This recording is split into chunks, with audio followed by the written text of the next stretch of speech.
Hey everyone, welcome to Startups Confidential. I know it's been a while, but I am back with new content for the rest of this year.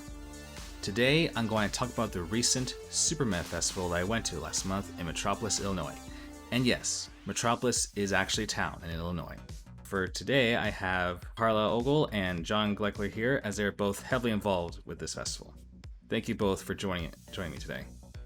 You're welcome. So I guess for first question, was a town named Metropolis before Superman was even a thing? Yes, it was.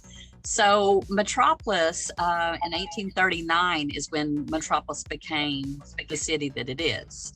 The people that founded it kind of had high hopes that it was going to be this huge area. It was located on the Ohio River, perfect for boat traffic.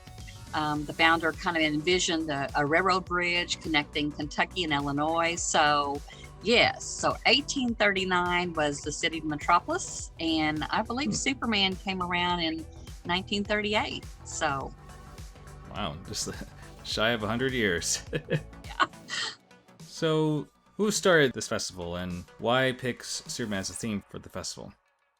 So we had a gentleman by the name of Bob Westerfield.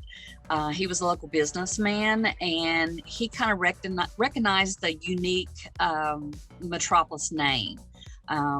There actually is only one Metropolis in the United States. Now, if you want to get technical, there actually was another Metropolis in Nevada, but it is currently a ghost town. It was very, very short-lived. I believe it was like around 1910 that they tried to create a town. It never really did take off very well. They had some issues, and post office closed in 1942, and by 1950 it was a ghost town, which leaves Metropolis, Illinois as the reigning only metropolis.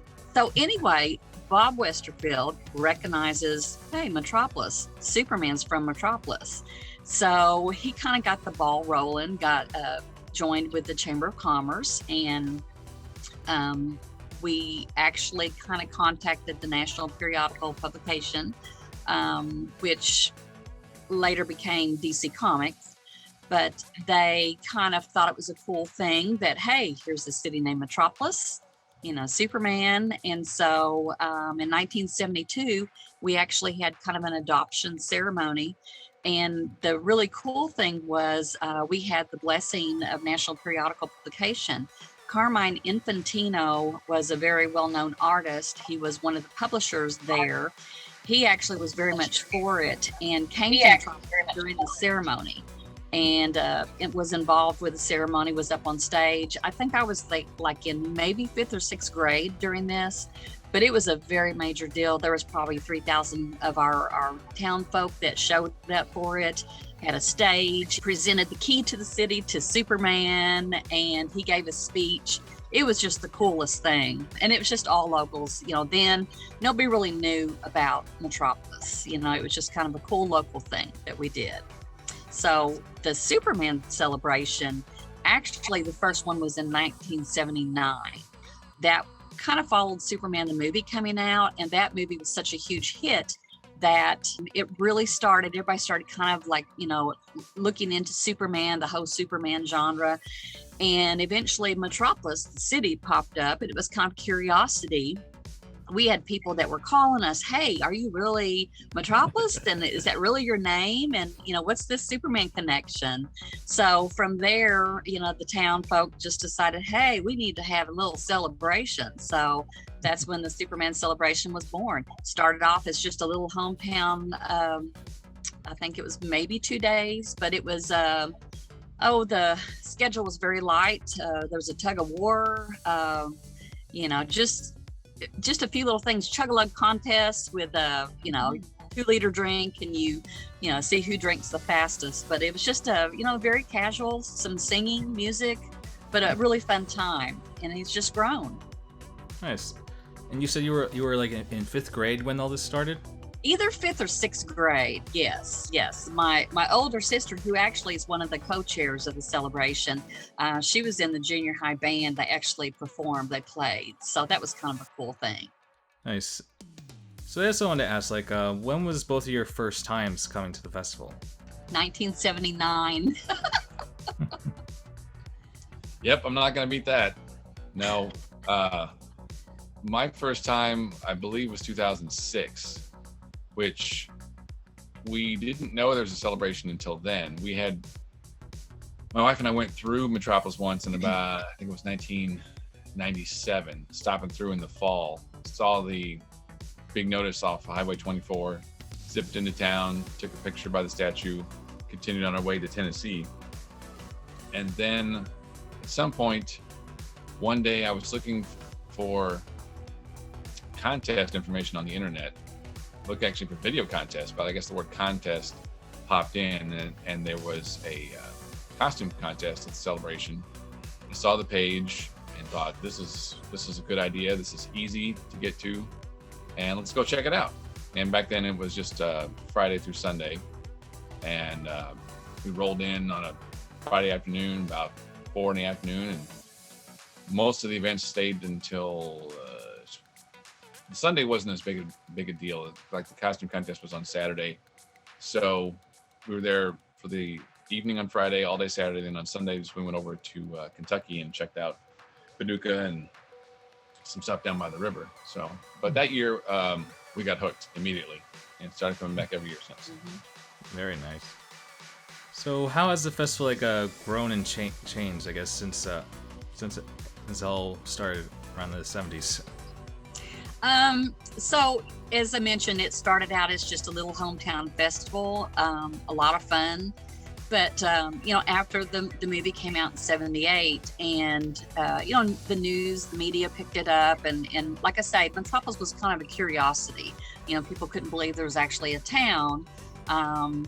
So it just, it was mainly just the attention that we got. And then when social media really became a thing, that really, really helped Metropolis and the Superman celebration. The word just spread. And once people started coming to the celebration, they really spread the word. All of a sudden, their friends, their family, they would come back the next year and they would just bring an entourage. And then that entourage would bring their friends and family. And it just kept spreading. So, every time we made the news, that just really helped too. But it was mainly, I think, word of mouth is I think, the biggest thing for us was the people that attended loved it and came back year after year after year. Oh yeah, not to mention the guests you have, like having cast from Smallville and other Superman-related content. We've had a really good run with the Smallville guests. Initially starting out, most of the guests were not really current, but still very much desired by the fans that came. But we started bringing in the Smallville guests, and that was a little bit more current. So the age, it really attracted a lot younger people that were really following Smallville. And that was another kind of time when it really was showing that it was very successful. So we've had a lot of Smallville guests, but we had Brandon Routh 1 year, so we've kind of spread out. We, if it's Superman related, and even if it's not Superman related, it's all about heroes and villains. So we're not just all about Superman. We'll invite Incredible Hulk. We'll invite Batman. We're not just Superman, but we do bring in a lot of Superman guests. Oh yeah, so, especially with the costumes. I figured there'd be mostly Superman-related costumes coming to Cecil, but I got to see like all kinds of different characters there. Absolutely, it's just about everything is represented, and some originals, but. It's the costume contest is always one of my favorite things, I think, because you just see a little bit of everything. And you see people that have really good, they've worked hard on it and really have put in a lot of hours. And then you have some people that just kind of threw something together. And sometimes those turn out to be some of the best costumes. The people that get on stage, you've got some people that get a little shy and they're up there and they just want to get off the stage. But then you have some people, you hand them a microphone and they just totally become that character. And we had actually added that in as a category, was best character, because we had a lot of really hammy people up on stage, and the audience always loved that. So that's kind of been a thing that makes us a little bit different. We always recognize the character as well. Oh yeah, Condiment King was one of my favorites from this past contest. It's not great. I never thought I would actually dress up, let alone like get into character. Yes. Every year there's always at least one character that I'm like, I have no idea who that is. And there's always somebody nearby says, oh yeah, no, they were so-and-so and they were on this episode and they were, flew and did this and that and the other. And it's like, okay. But you always learn something new, or at least I do. Oh yeah. So how do you guys raise enough money to host the festival and all of the activities? So we're really fortunate in Metropolis because, we have a tourism, a CDB, and we have a hotel motel tax. So whenever, we always tell everybody, please stay in Metropolis if you can, because that does support the celebration. We're able to get a grant through some of the tax money that is collected through our local hotels. And then that's available to events, but the Superman celebration is one of the ones that takes advantage of that grant. We apply for it and that is part of it, but then also sponsorship. We have a lot of business sponsors, but we also have what we call a VIP sponsor, which those are individuals. And there's a lot of perks with that. They get a unique t-shirt that is just, specifically for the VIPs to set them apart. But there's also like a pass to like the featured celebrity guests that we have. But it's not just about the autographed tickets. A lot of people do the VIP because they're like, I'm guaranteed I'm getting a ticket. I'm guaranteed I'm going to get in. We had some years where before the ticket system that you basically spent the night, stood in line all night long, hoping that you were going to get in. And that was never a good thing. We always felt so bad for the fans out all night long, but they enjoyed the company and everything. But so the VIP, they get that pass, so that's always a great thing. But it's not just that, they are actually a supporter of the entire celebration. So between the sponsorship and the tourism grant, that's pretty well what funds the celebration. That's nice, because I liked how you guys had set that up with celebrity guests, where it's like different time zones, so the lines weren't so long. Because I've been to festivals where you may get close enough, but then it's like they're right at the point where they're gonna take a break, so then you gotta stay in line for who knows how long until they get back. Well, and we have some years that we've had to use a building that we couldn't get everybody in, so everybody had to stand outside. And this is June. It's going to be a little hot. It's going to be a little muggy.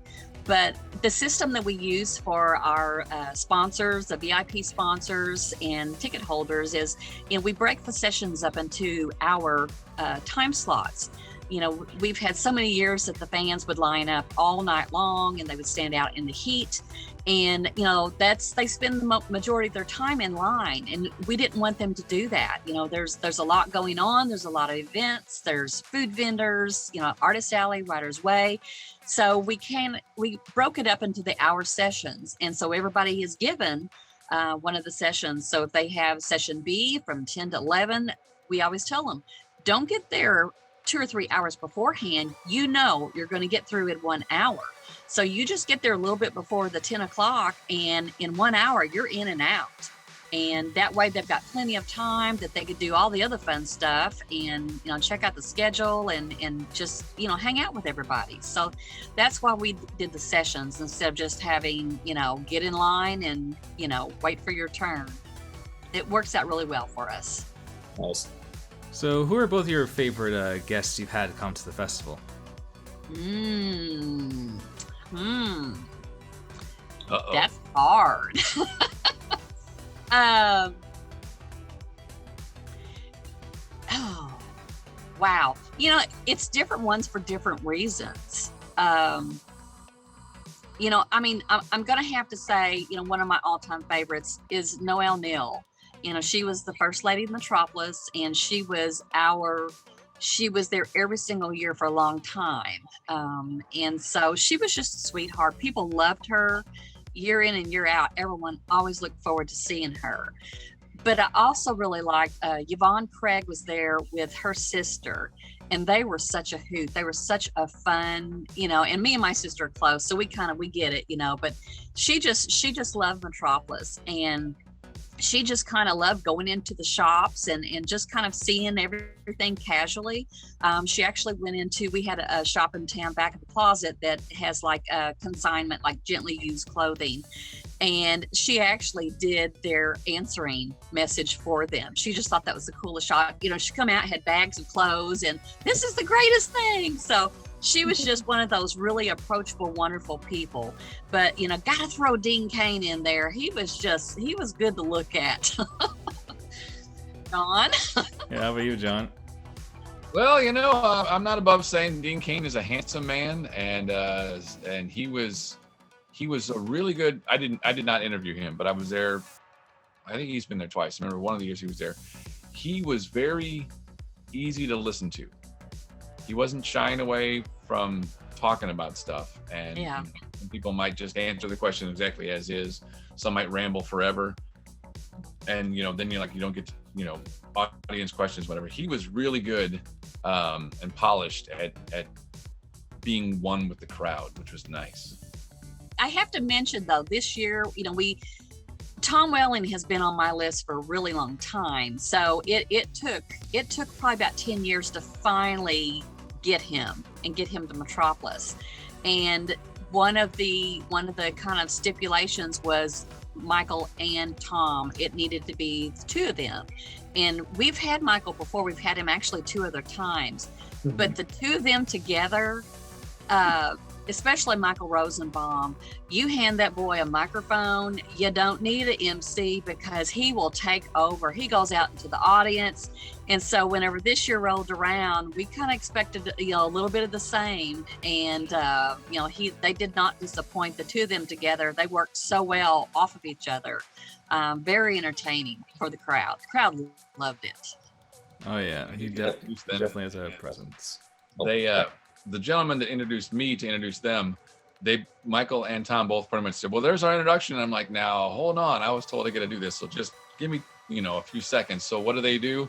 They switch themselves. I introduce Michael Rosenbaum, Tom Welling comes on stage. I introduce Tom Welling, Michael Rosenbaum comes on stage. So that's when I said immediately, I'm like, am I done here? Because I didn't think there was much point other than staying on the edge of the stage in case they needed me. It was obvious this was their show, period, end of story. yeah. Gotcha. Okay, do you normally get to interview like a guest before, John? Or I actually have interviewed, let's see now. I wrote this down because I wanted to remember it. I don't know why I had to. I guess there was a gap, but I interviewed John Schnepp and Holly Payne a few years back. They made the documentary about the movie that never happened, the Nicolas Cage Superman movie. And I was kind of nervous about interviewing people, and it went off well enough. I thought I enjoyed myself quite a bit, so I was like, if you need me to do this again, I happily will.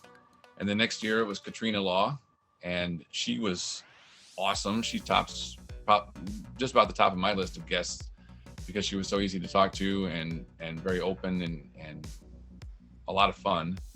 And then Karla said, well, we got some more guests this next year. Who do you want to interview? And Kay Callan was one of them. And I'm like, yeah, for sure, absolutely.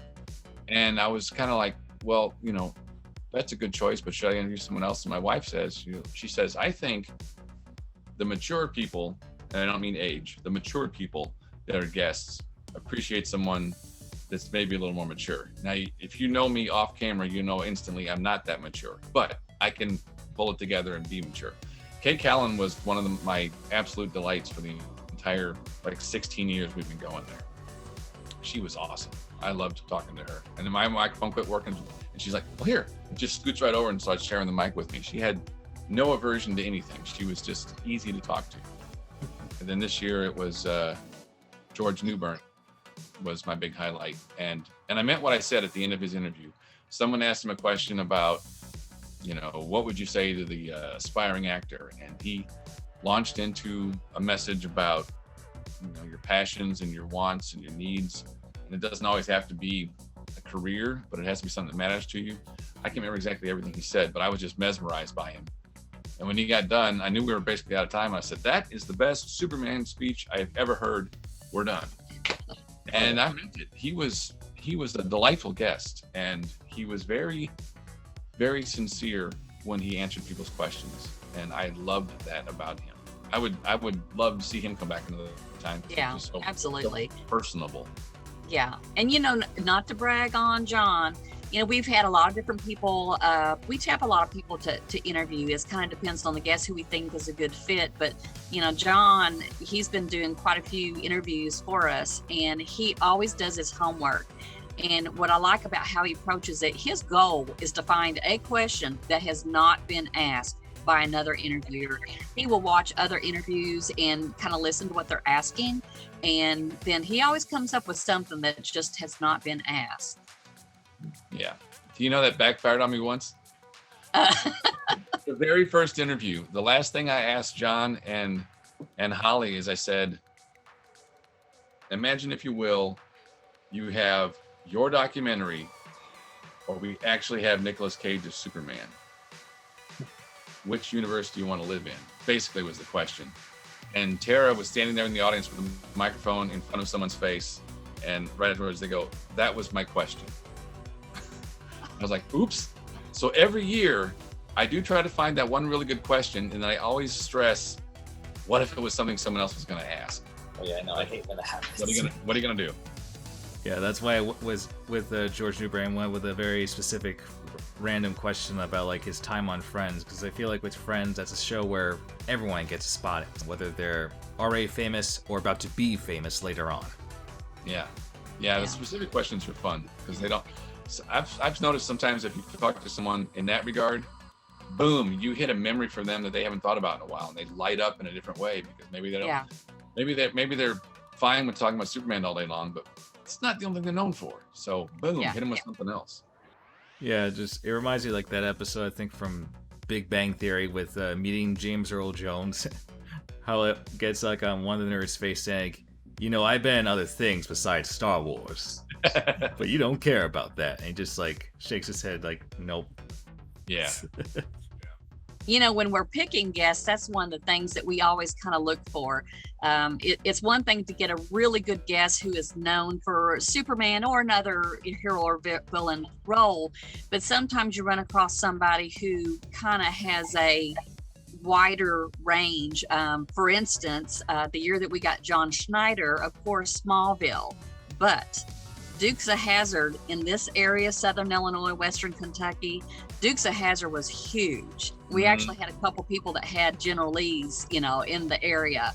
So it wasn't only that, but he also had a country album. So there were a lot of people that brought albums for him to sign. So anytime we could find a guest that kind of has some other things that they're known for, that's always a bonus. If John Schneider ever comes back, I have an 8-track tape. I'm going to blow his mind. Boom, would you sign my 8-track tape? Very nice. So besides the costume contest, like what are your guys' like favorite part about the festival? Ooh, another hard question. Favorite part? It's go ahead. Oh, I was just going to say, I think my favorite part is just really seeing the people from out of town. I love talking to them. I love hearing why they come. I love hearing them say, this is my 5th year. Oh my gosh, this is my 15th year. This is my 20th year.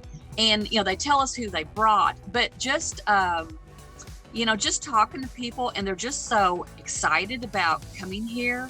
And, it's, I don't know, I'm born and raised in Metropolis, and I've seen it from, its humble beginnings, the Superman celebration, and grow to what it is. And so it always amazes me, the people that come from all over, when they say, yeah, I'm from California, I'm from New Jersey, I'm from Connecticut. And I'm like, and you came here just for us? And they're like, yes, we've been waiting to come for several years. So, and plus other countries, Brazil, Japan, Canada, we've had a lot of other countries that come and love it. And that makes us feel so good.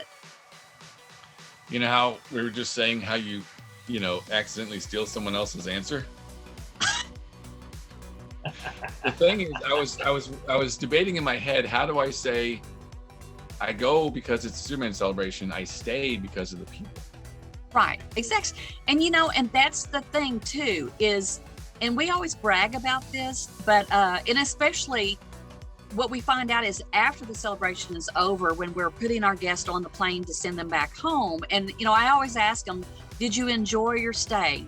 What were your thoughts on our show? Because I'm always looking for constructive criticism. I want to know, are we doing it right? What can we do different? What can we improve on? I'm always wanting to know that. And the guests are like, invite me back anytime. Mhm. This was so unique. They do big conventions and there's kind of a certain vibe there. When Metropolis, it's a totally different vibe. But they always talk about how friendly the people are, how friendly the staff is. They're treated so well, but they just can't get over the people standing in line. They're so grateful and just so friendly. And they always say that's the one thing that every single guest mentions. Every single guest always mention that. Yeah. So we're pretty proud of that. Yes, same with me. Like, I think this is the first time I want to come back to a convention, not just because of the guests, just because with the community, really. Yeah. And something else too, and John is kind of a part of this too, but there is a group called the Super Friends, and they have just exploded in numbers, and it's like a family reunion. That's what everybody says. It's like a family reunion. And these are people that stay in contact, throughout the year. They have a couple Facebook pages, and they stay in contact, they talk, and they do start doing the countdown, which makes me incredibly nervous, I have to say. But they're like 90 days left, we're 60 days away, we're 5 days away, and I'm like, no, I'm not done yet, I'm not ready for you. But these people, they're such a tight group, and it has grown. I don't know what the numbers are now of the members of the Super Friends. John, I don't know if you know or not, but it's crazy. It's just crazy how big this group has grown. And they're just like, brothers and sisters and cousins, not really, but that's how they act. They just act like they're family, and they just, they're such a connected group. Well, the official Facebook Super Friends of Metropolis public group page has 3,000 members. That's a big family. And that's going to include people that have never been there, that are living vicariously, people that have been there every year for who knows how many years, and everybody in between. So some probably, start there and then end up, I've seen so many posts, like you say, with the countdown, people like, sad face, I can't come this year. Oh, yeah. I hope to come for the first time. I got to push until next year. And it's a rather emotional thing for some people. The family reunion aspect is definite. I've been part of a group of people that have called it that for many, many years. And the weird thing about it is, like, last year, I saw someone I knew, but not real well. And we literally just crossed paths. That was our entire contact for the whole weekend. And it was awesome. And it was terrible because that's all we got to do, but at least we got to see each other. And then this year we got to spend it like, I don't know, a couple hours together at an event. And it just was so much better. But it's like just knowing that someone is there makes you feel good. And if you can be in contact with them, sometimes it makes you feel better. Because you do get to see them all year long on the internet, and you hear some of their tragedies, and you rejoice with them, some of their glories. Very supportive, supportive. And so then when you see them in person, it's like, I've been waiting so long to tell you, I'm so sorry that happened. And I'm waiting so long to tell you, I'm so proud of you, and all that other stuff. And you'd think we would just go absolutely berserk, but we're just so happy to be there. It's just like a relief. We used to go to Metropolis. My family would go on, Friday through Sunday, and then people start going on Thursday. We go to the opening ceremony, but we weren't necessarily going to listen to the musical group. So now what do we do? Well, then we started going bowling. So then, we're going to be there on Thursday, so we better get there early Thursday. And then it was like, oh my gosh, school year's over, and oh, my job. We're going to go on Wednesday and just be to our one night for the family, and then everyone else will show up on Thursday. But then social media, you start posting, I'm in town already. People get jealous. Everyone else shows up on Wednesday. So we're like, let's go on Tuesday. So from what started as Friday to Sunday afternoon, for us, for many years, has now been Tuesday to Monday. And then even this year, people were bragging, I got here on Sunday. I don't know, maybe at some point, there's a reality where half of us have already moved to Metropolis and doubled the population of the place. And it wouldn't be too bad, because it's a great little town. Yeah. Definitely. So, I mean, I know it's probably too early ahead of time, but any plans for next year's festival? So, I mean, we start planning during the current celebration. We have people, like I say, people come up to us and they'll say, oh my gosh, I went to this other show and they did this, and you really need to consider this. Or, oh, I saw this guest and, I told them, oh, you need to come to Metropolis. And so, we're already brainstorming during this year while we're walking around working events and doing things. We're already brainstorming. Usually, in my backpack, I've got Post-it notes. I've got all kinds of notes where I've scribbled down names and ideas and different things like that. So, once we kind of get this year wrapped up, then we'll have a meeting and then we start, okay, so now next year, what are we looking at? So yeah, we've got a lot of ideas floating around. This is a very professional organization. They don't wait to the last second. They're thinking about it all the time, which probably both makes you happy and drives you insane at the same time. Yeah, but it's kind of fun, having oh wow, never thought about that. Or like I say, when we talk to somebody and they have a great idea, we always take suggestions. Absolutely love it. And the Super Friends is kind of a cool thing because a lot of them have actually started events that we have added into the schedule. For instance, the Rinaldi family. This is a big family that comes from New Jersey.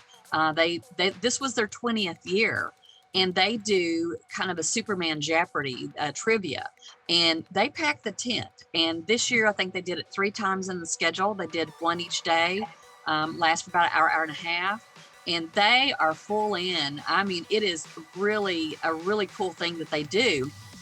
They came as fans and kind of came to us and said, hey, we've got this idea. We would love to do this event. Could we do it?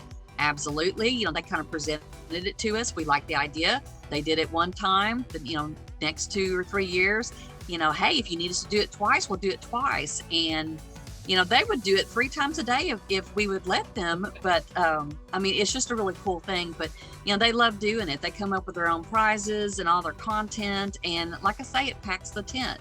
But, the bowling, the Super Friends kind of put that together, and that's a cool thing they do. Kickball game, they've done baseball games, Stump the Superman Expert, Chris Brocklow does that. So there's a lot of fans that after so many years of showing up kind of come up with ideas, and we love it. We absolutely love it. It kind of helps us out, like, yes, you do that with it, and we'll put you in the schedule. So that's a very cool thing. That's good to know because I have an idea. We'll talk later. Absolutely. John has crazy ideas. I think you like this one, if I can make it make sense, because it's not quite there. It's in there, and I was like, okay. Draw me a picture. Yeah. It's sort of a game / watch this happen kind of event. So, like you say, if we, you pack the tent kind of thing, but people can get involved. So, it'll make more sense later. I'd have to flesh it out a little bit, but I think it would work. So I'll tell you. Okay. About it. Sounds good. Gorgeous. But anything, I guess, concrete set in motion for next year that you might be able to share, or not just yet? No, not yet. We like the suspense and we like the build up. But we're still kind of working out a few things. Our main guests are a big part of it. And actually the guests that we had this year made suggestions of guests. They had such a great time here that they were like, oh my gosh, so-and-so would love it here. I would love to bring them. And so, we've already kind of got that in the works, but we've got to get this year wrapped up and, all tied with a bow and put away on the shelf before we could actually, get the next year in motion. But lots of ideas. So, everybody needs to definitely, keep watch. I have to think if it'd be possible to find an algorithm that you could use on Facebook comments and just search for the words Tom Welling Metropolis, because I don't even know how many years now the phrase, when are you going to get Tom Welling, has been in every comment of every thread of everything to do with the celebration. It was just like, oh my gosh, I'm sure they want to. Maybe it'll happen, maybe it won't. And finally it did. So now we can put that to rest. And Yes. it'll probably become, when are you going to get Tom Welling again? They'll just add another word to the sentence. So we'll see what Yes. happens. Just, I guess, make a couple hashtags when it's official announcements. Mm-hmm. Yeah. Well, hey, it This was your is fun. first year, right, Brian? Yes. Yeah, I was very happy to. Karla, I met him at the VIP event. So that VIP is more, as you say, than just a ticket and a t-shirt. Absolutely. Yep, Absolutely. I'm actually wearing it right now. I saw that. Yeah. And I have to tell you, this year, the shirts that we did for the general one and the VIPs, we have been, Michelle Azinga, she's one of the super friends that is on staff now. She's another one that we kind of like roped her in. But we had a couple boxes of old photos from the Metropolis Planet when they moved their location. And so those were given to us. And I just felt very strongly that they need to be digitized because these were just black and white newspaper type photos and a lot of clippings from the newspaper. And, they needed to be saved. And so Michelle actually took these and scanned all of them, organized them. Holy cow, that was a big, big job. But just going through all these old photos, I mean, it was so cool seeing the photos from 1972, from 1976, all these years. And so that photograph on your shirt is actually a photograph. That was a guy who played Superman, and that was taken during one of the skits that they did, one of the dramas. It was a bank robbery. And that car, the robbers were in the car, and so he was stopping the car to keep them from getting away. The other shirt for the general shirt was actually Dr. Charles Chandler. He was the first Metropolis Superman whenever in 1972 when we did the whole Superman adoption ceremony. He was one of the Baptist preachers in town, and they asked him if he would do it, and he said absolutely. And so he put on the costume, and actually Carmine Infantino actually brought in a costume, screen-worn costume, and that's what he wore. So we thought that has to be, since it's such a big year, that has to be on the shirt. So that's what we did. He actually was in Metropolis. We brought him in, and one of the coolest moments was we had Josh, the current Superman, and Dr. Chandler, who was the first Superman, back to back, posed together, and then also at the Superman statue. And that was kind of a cool moment because that was the beginning, and then that was like the current. So that was cool. Yeah, I think I saw that on Facebook recently. That was pretty cool. Yeah, there was a photo where they were just far enough apart. Someone needs to figure out what text to put between them. Some nice little logo of bridging the gap or something. It was kind of neat. Gotcha. That's also one I forgot to ask. Like, do you guys provide the costume for him, or does he bring, or is that his own? So the costume, Josh, Josh has gone through a couple costumes and a couple pairs of boots. He's on his feet a lot. So the boots have been custom made for him, and that costume was custom made for him. Before, we've probably had 20 guys that have put on the costume for us, but in the early days, it was just the local guys, and it was whoever you could convince to put the tights on. Sometimes they were like, well, if you don't have anybody else, I will wear it, but usually it was just one time. We had a few that would do it multiple times. Dr. Chandler was one of the ones. He actually was on the TV series To Tell the Truth as Clark Kent into Superman. That was very cool. But so when we got to where we had Scott Cranford for several years, and then when we had Josh, especially, Josh is a big guy, so you can't just pull a suit off the rack and put it on him without it busting the seam. We have a lot of families, so we don't need any super exposure. So that was custom made for him, and the boots as well, because we needed him to be as comfortable, as he could be. He's got a spare suit, but he's got one that looks really good that he wears. So. Okay, gotcha. Yeah, because you don't see like a guy just like dressing up. It's like you actually see Superman. Oh yeah. Josh is the real deal. He's a personal trainer, and he's very serious. At any month of the day, any day of the year, if you saw him, I mean, he's a very fit guy.